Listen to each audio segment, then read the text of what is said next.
আপনি প্রতিদিনই টাকা লেনদেন করেন, কিন্তু কখনো কি ভেবেছেন আপনার হাতে থাকা টাকাটি আসল নাকি জাল?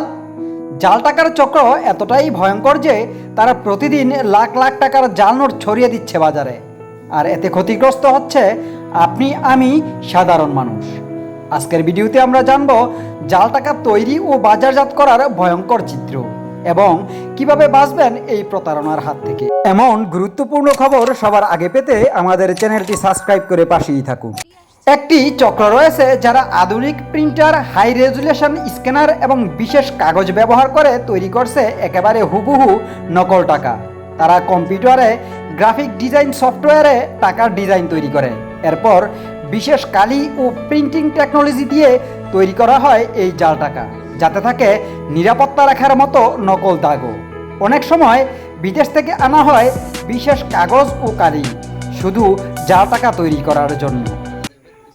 ওরা আমার কাছ থেকে নিয়ে ওরা আপনার দোকানে দোকানে বাঙায় পার্টির কাছে বিক্রি করে। ঢাকার বাইরের পার্টি আছে, ঢাকার পার্টি আছে, ওরা ডিলার, আমার ডিলার, ওরা নিয়ে আবার খুচরা। এবং এই জাল টাকাগুলো বিক্রি করা হচ্ছে বিভিন্ন দামে। এই জাল টাকা প্রথমে ছোট দোকান, গার্মেন্টস, চায়ের দোকান কিংবা রিক্সা চালকদের মাধ্যমে ছড়ানো হয়। বড় উৎসবের সময় যখন বাজারে লেনদেন বাড়ে, তখন এই চক্রগুলো সবচেয়ে বেশি সক্রিয় হয়। অসাধু কিছু মধ্যস্বত্বভোগী বা দোকানদাররাও এই কাজে যুক্ত থাকে, কারণ জাল টাকার বিনিময়ে তারা আসল টাকা পায়। একবার বাজারে ছাড়লে এটি এক হাত থেকে আরেক হাত ঘুরতে ঘুরতে সাধারণ মানুষের কাছে পৌঁছে যায়। মানে 1 লাখ টাকা 70,000 টাকা পরে আমি 70,000 টাকা পরে আমাদের তো একজন সাধারণ মানুষ ব্যাংকে টাকা জমা দিতে গিয়ে জানতে পারেন তার 1000 অথবা 500 টাকার নোটটি জাল, অথবা বাজারে কিছু কিনতে গেলে বিক্রেতা টাকা ফেরত দিয়ে বলে, ভাই এটা তো জাল নোট, অথচ সেই মানুষই জানে না কখন সে এই জাল টাকার চক্রান্তে পড়েছে। এভাবেই প্রতিদিন জাল টাকার কারণে সাধারণ মানুষ আর্থিকভাবে ক্ষতিগ্রস্ত হচ্ছে এবং পোহাতে হচ্ছে আইনগত ঝামেলা।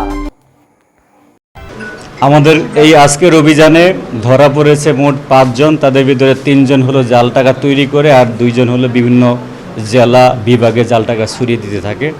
প্রায় 43-44 লক্ষ জাল টাকা আমরা জব্দ করেছি, আর বিপুল পরিমাণে সামগ্রী আমরা জব্দ করেছি। এই জালিয়াতি বন্ধ করতে হলে আমাদেরকেই সচেতন হতে হবে। বড় অঙ্কের লেনদেনের সময় নোট যাচাই করুন, ইউভি লাইট অথবা নোট চেকিং মেশিন ব্যবহার করুন। সন্দেহজনক কোনো নোট পেলে সাথে সাথেই নিকটস্থ থানায় জানান। মনে রাখবেন, সচেতনতা আমাদের সবার দায়িত্ব।